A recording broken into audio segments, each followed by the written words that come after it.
आपने कहा था, आपकी मम्मी ने कहा था, आपके पिताजी ने कहा था, इसलिए मैंने छुपा के रखा। लोग बोलते थे कि ये जिहादी है, मुसलमान है, ये कभी सच्चा नहीं है, आपको एक ना एक दिन छोड़ेगा। मैं नहीं मानती, कभी नहीं मानती थी, आज भी नहीं मानती हूँ कि हिंदू मुसलमान को छोड़ेगा। 2-2.5 साल से हम लोग रिलेशनशिप में हैं। आज मिराज जी ये बोल रहे हैं, चाहे अपने फैमिली के दबाव में बोले, चाहे अपने टीम के दबाव में बोले, चाहे किस भी दबाव में बोले, वो बोल रहे हैं कि मैं वनु द ग्रेट को पहचानता क्यों नहीं।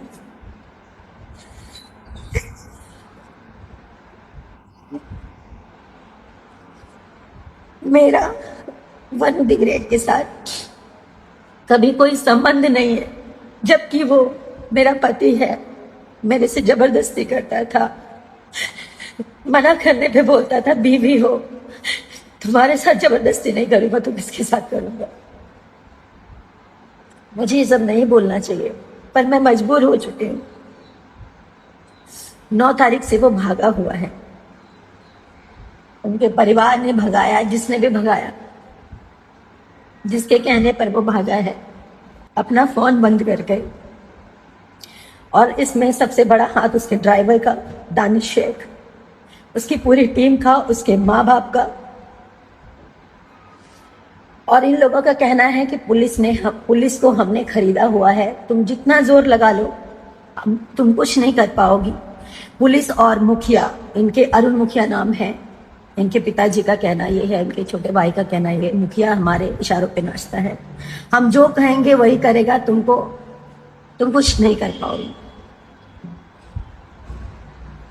मेरे पास सारे एविडेंस हैं, मैं नहीं दिखाना चाहती थी, सब नहीं करना चाहती थी, मैं मजबूर होकर अभी लाइव आई हूँ। उनके माँ बाप ने, क्योंकि उनके माँ बाप शुरू से लालची हैं, पैसों के लालची हैं, पैसों के लिए अपना जमीर बेच देंगे, अपना ईमान बेच देंगे। वो पैसे वाले हैं, पैसा बहुत है, कानून खरीद सकते हैं।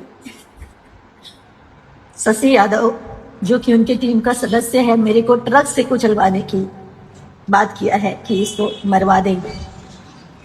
पूरी टीम शुरू से मुझे नहीं पसंद करती थी, क्योंकि मैंने इन लोगों की अय्याशियां बंद करवाई। बिना शोषण के ये किसी लड़की को काम नहीं देते ये लोग। नहीं बोलना चाहिए, लेकिन आज मैं सब बोलना चाहूंगी। और मेरे से इसलिए नफरत है क्योंकि ये लोग मेरा शोषण नहीं कर पाए। माँ बाप इसलिए हटाना चाहते थे क्योंकि उनको शायद 50 लाख 1 करोड़ का दहेज चाहिए था। मैं हिंदू हूं, वो मुसलमान है, ये बहाना है। मैंने आज तक कभी नहीं सोचा हिंदू मुसलमान क्या होता है। और तारीख से मैं जो भी खा रही हूँ, जो भी पी रही हूँ, सब उल्टी हो जा रही। मेरे घर वाले परेशान हैं। मेरे ये तमाशा ये तमाशा बनना भी बहुत जरूरी है, ताकि लोग जाने कि एक लड़की कैसे इस तरह के लोगों पे विश्वास करती है, और कैसे इस तरह के लोग जब ये शादी को इनकार कर रहे हैं तो इसका मतलब इन्होंने मेरा शोषण किया। मैं पूरी बात तो बताऊंगी आपको, पहले तो मैं मोहलत देती हूँ, आप लोग समझाइए, आप जनता, पब्लिक, सब लोग जानने के बाद समझाइए कि मुझे केस तक ना पहुंचना पड़े, कोर्ट तक ना पहुंचना पड़े। मैं उनकी बीवी हूं, इस चीज को वो स्वीकारें, नहीं तो मुझे एविडेंस के साथ कोर्ट तक जाना पड़ेगा, उनके पूरे परिवार को आना पड़ेगा। 2 साल पहले हम लोग की शादी हुई, 14 जुलाई 2023 में। उनके घर में ही शादी किया, कहीं मंदिर में, मस्जिद में, कहीं नहीं। उन्होंने छुपा के किया, छुपा के इसलिए किया क्योंकि उनका कहना ये था कि हम लोग हमें पहचानते हैं, हमारा मार्केट में फेस है, अगर कोई जान जाएगा तो लोगों का क्रेज घट जाएगा।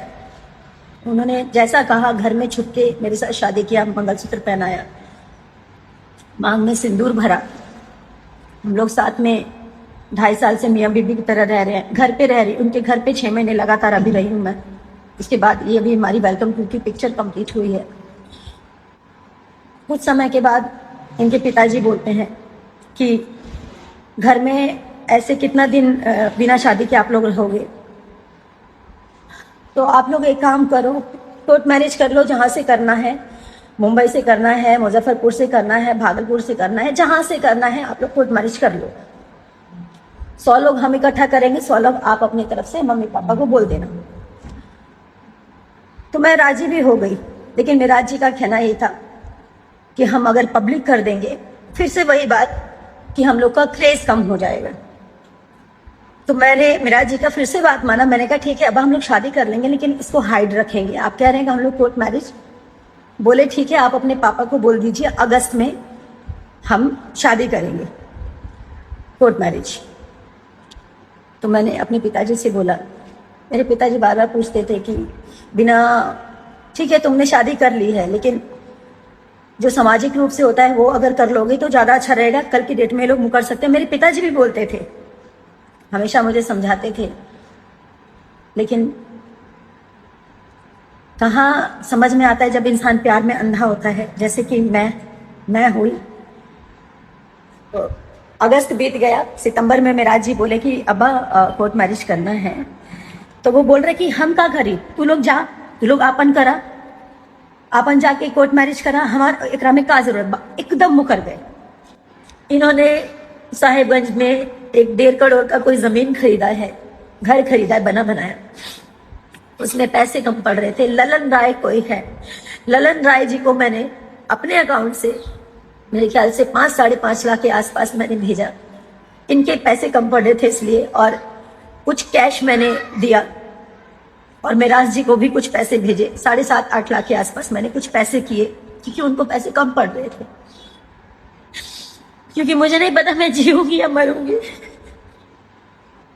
और मिराज जी भी बोले मैं वादा करता हूं हम लोग फिल्म खत्म होते ही कोर्ट मैरिज करने चलेंगे। और सारी चीजें हुई, कोर्ट मैरिज का डेट भी फाइनल हो गया। मुझे इन लोगों ने मुस्लिम बनने के लिए भी मजबूर किया। मैं मुस्लिम बनने तक के लिए तैयार हो गई कि अगर मुझे ऐसे ही मेरा प्यार मिलेगा। 10 तारीख का कोर्ट का डेट पड़ा, ये पिछले 10 का, यानी कि 10 सितंबर का। इसका सारा प्रूफ है। मिराज जी ने खुद पेमेंट किया, मिराज जी के अकाउंट से पेमेंट गया हुआ है। मिराज जी ने बात किया, मिराज जी की पूरी रिकॉर्डिंग पड़ी हुई है, मेरे फोन में ऑटो रिकॉर्डिंग का सिस्टम है। 9 तारीख तक मेरे साथ आया था वो दिल्ली, बोला कि दिल्ली से डॉक्यूमेंट उठाएंगे, मेरा ओरिजिनल डॉक्यूमेंट, कोर्ट मैरिज के लिए डॉक्यूमेंट्स लगते हैं सारे ओरिजिनल, वो मेरा दिल्ली में था। तो बोले दिल्ली से उठाएंगे और उसके बाद हम चलेंगे दिल्ली से डायरेक्ट। दिल्ली की 9 तारीख को वो रात के 3:30 बजे भागा, चोरों की तरह। तो मुझे यकीन नहीं हुआ कि वो भाग रहे हैं। मैंने झांका नीचे तो वो गेट लगा रहे थे छुपा के, हाथ में बैग था। तो मैं चिल्लाई, मतलब बोली मिराज जी, तो अकबका के डर के बोल रहे हाँ। मैं तो जोर से चिल्लाई मिराज जी, तो वो उतने में इतने तेज भागे, मैं नंगे पाँव 3री मंजिल से नीचे उतरी, उनके पीछे भागी। जितनी देर में मैं नीचे उतरी, आधी गली वो पार कर चुके थे, और जैसे उनके पीछे मैं और भागी, तब तक वो अपना ड्राइवर, उनका दानिश है, जो कि फॉर्च्यूनर लेके पहले से खड़ा था, गाड़ी में उन्होंने बैग रखा और वो भागते ही रहे।